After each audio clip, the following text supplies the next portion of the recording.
Hey, everybody, this is Joe Joseph, and this is the DailySheeple.com's Daily News Brief.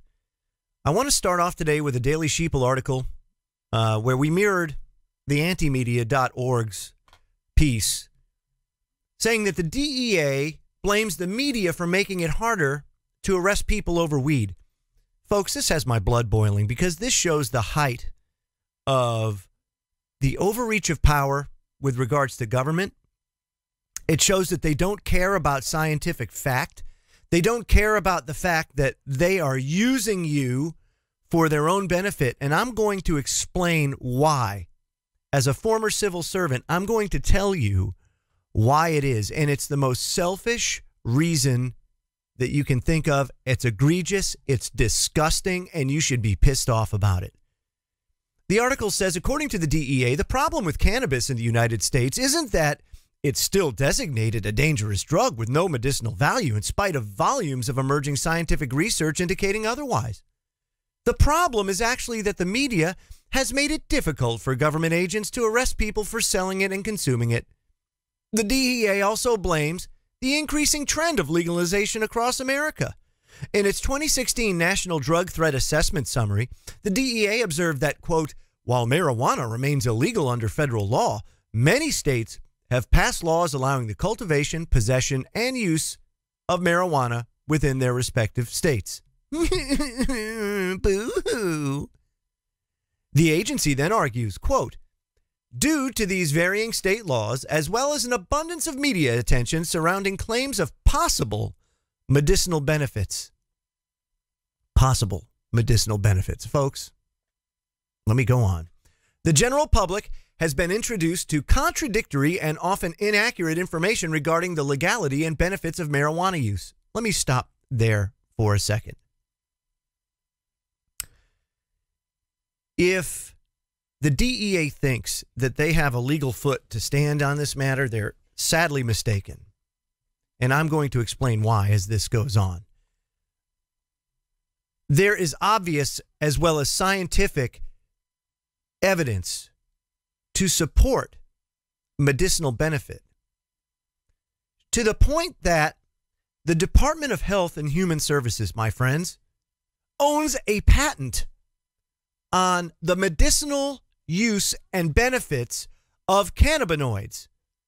How then can it have no medicinal benefit if the Department of Health and Human Services owns a patent on this? How does the government own a patent when it's not a person? Oh, but wait, that's right.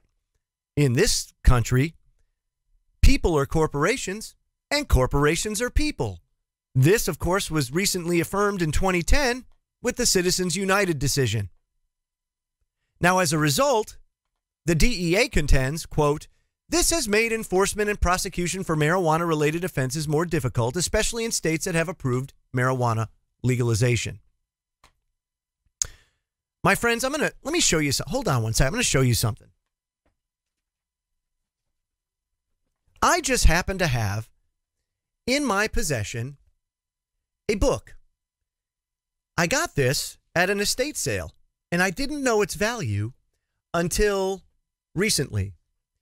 It's Marijuana, A Signal of Misunderstanding, the first report of the National Commission on Marijuana and Drug Abuse. It was a study conducted in 1971 by Governor Raymond P. Schaefer of Pennsylvania. Now, Governor Schaefer was basically asked by President Nixon to do a report on marijuana because Nixon thought that when Schaefer conducted it, that he was going to find that, A, there was no medicinal benefit and that it was bad and they were going to condemn it and just come down hard on it. Well, the exact opposite happened. The Schaefer Commission actually found that there was no basis or rationale for the heavy-handed laws associated with its illegality. And they suggested to decriminalize it because people were being oppressed and overly prosecuted for something that the propaganda, for actual propaganda. The fact is that in its findings, it found out that marijuana wasn't as bad as everybody was saying it was. And you can go on to archive.org and you can download that book, that report, and you can see what it actually says. And for the last 40 years or so, 40 plus years, the government has been persecuting people with absolutely no basis or rationale for doing so. They consider marijuana a Schedule I drug, even though there's plenty of scientific documentation dating back to the 1940s touting its medicinal benefit.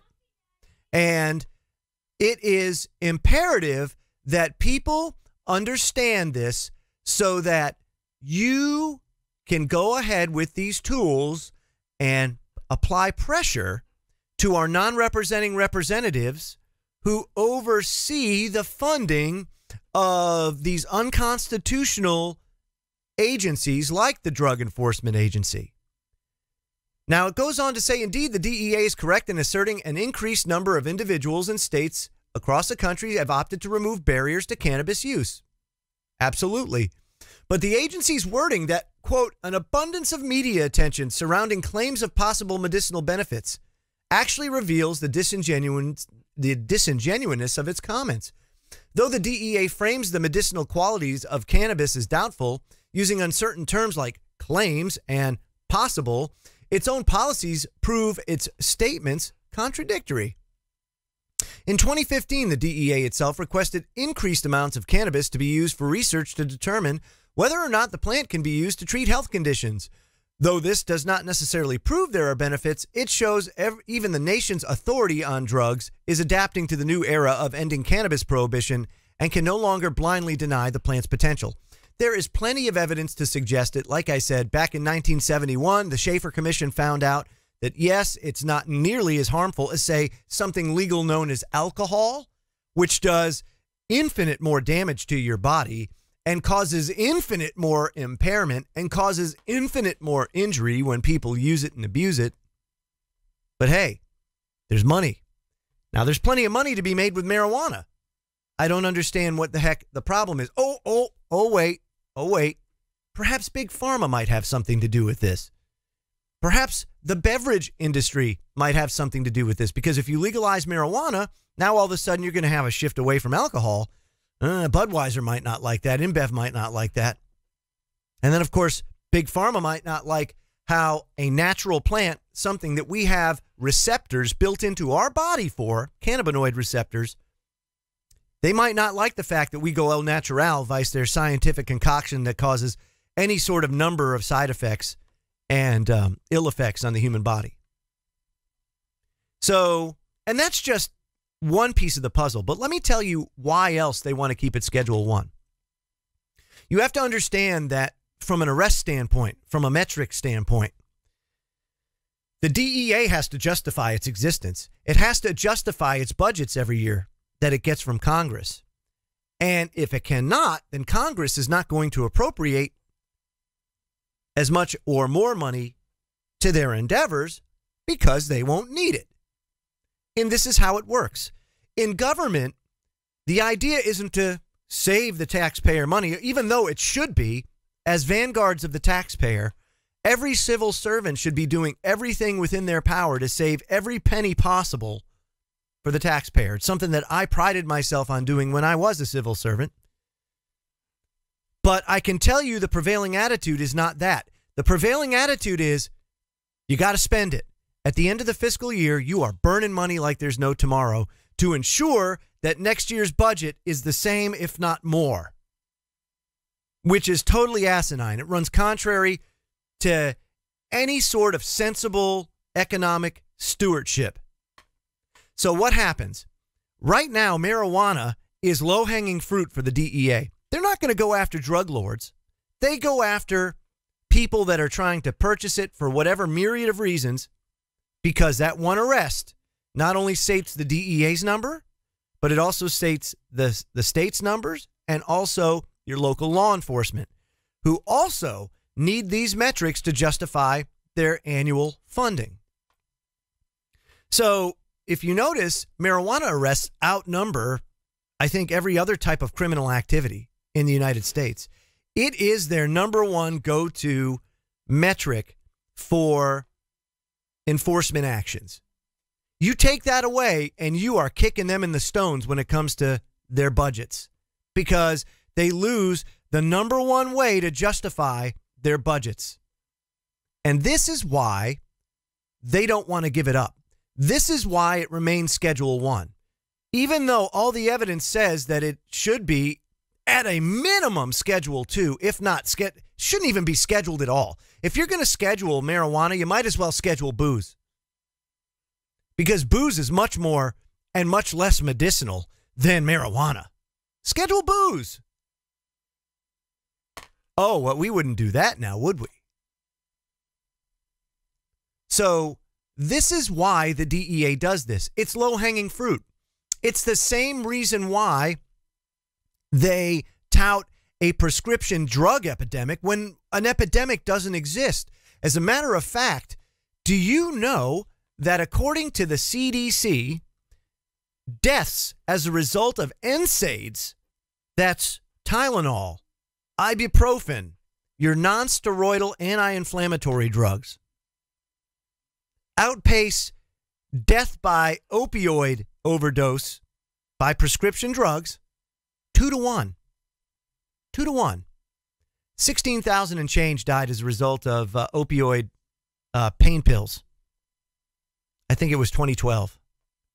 And I think it was like 34,000 died as a result of NSAIDs.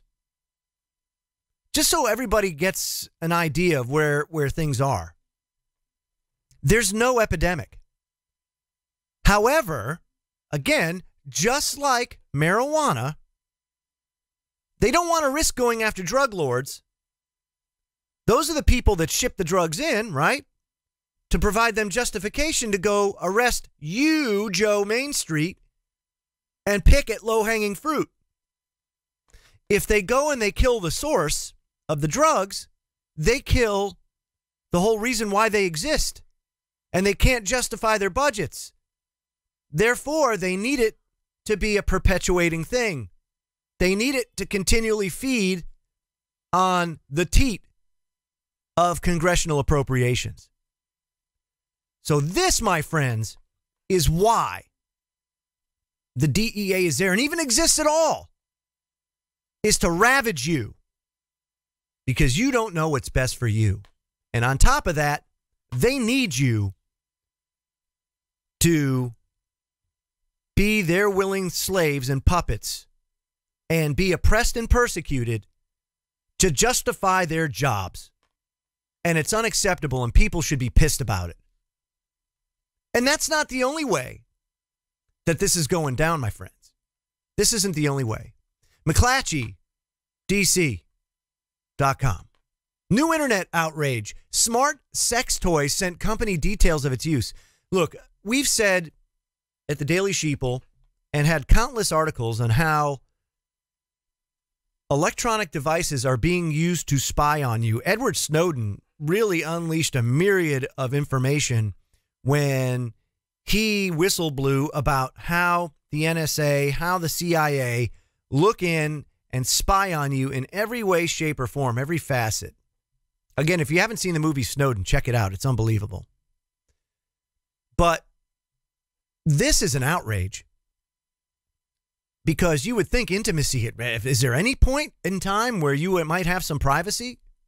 This is why pornography and things like this is, in my eyes, everybody's entitled to their own opinions, but it's not like back in the day when you used to raid Uncle Steve's closet and pull out the porno tapes or look at the Playboy magazines, you see.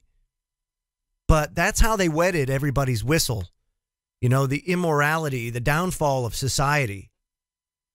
And now they're using it against you.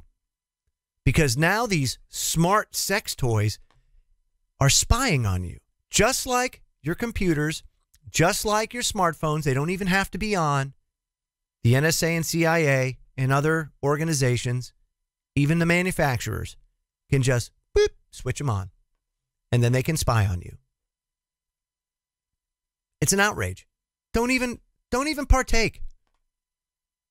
You know, this is the thing. We need to reestablish values and virtues in this country. We do. And you also need to be aware of the risks associated with these devices that belong to the Internet of Things. If you don't know what the Internet of Things is, look it up. Tim Johnson of McClatchy, D.C. writes, in the annals of the invasive collection of private information via the Internet, the story of the WeVibe rave may mark a milestone. Customers have accused the sex toy of sending the manufacturer details of how the high-end vibrator was being used without the consent of the owner.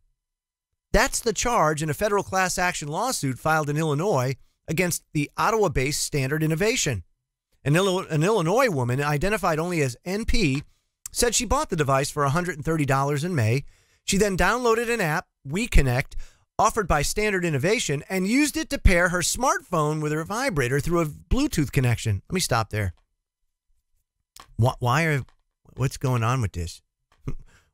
Why are we pairing a vibrator with your smartphone? That's a good question. Anyway, let's see. It says, tease and please with custom vibes you create. Turn on your lover when you connect and play together from anywhere in the world. An app advertisement embedded in the 18-page complaint says, build excitement with secure in-app voice and chat and video. Distant partners could use vibration modes labeled pulse, wave, echo, tide, crest, peak, and cha-cha-cha. Yeah. With the Connect Lover feature, partners can exchange text messages, engage in video chats, and can control a paired WeVibe device. Once partners employed the Connect Lover feature, a message would appear saying, create a secure connection between smartphones. The complaint says, the manufacturer, quote, fails to notify or warn customers that WeConnect monitors and records in real time how they use the device, nor does defendant disclose that it transmits the collected private usage information to servers in Canada. I mean, we've gone to hell in a handbasket, folks. I'll tell you that right now. We're going to hell in a handbasket. There's no doubt about it. I'm not, like I said, I don't poo-poo technology, not at all. But when you engage and use things like this that's connected to the internet, which, again, I can't see why anybody would buy any sort of device like this that's internet capable. Because we know what they do with anything that's internet capable. Hell, they spy on us using light bulbs. It's crazy. Why would you give them an avenue to go in and peer into your lives, especially one as intimate as this? Unbelievable. Hey, finally, shtfplan.com. Down in Antarctica, the ice is cracking. And wouldn't you know it, they found pyramids. Wow.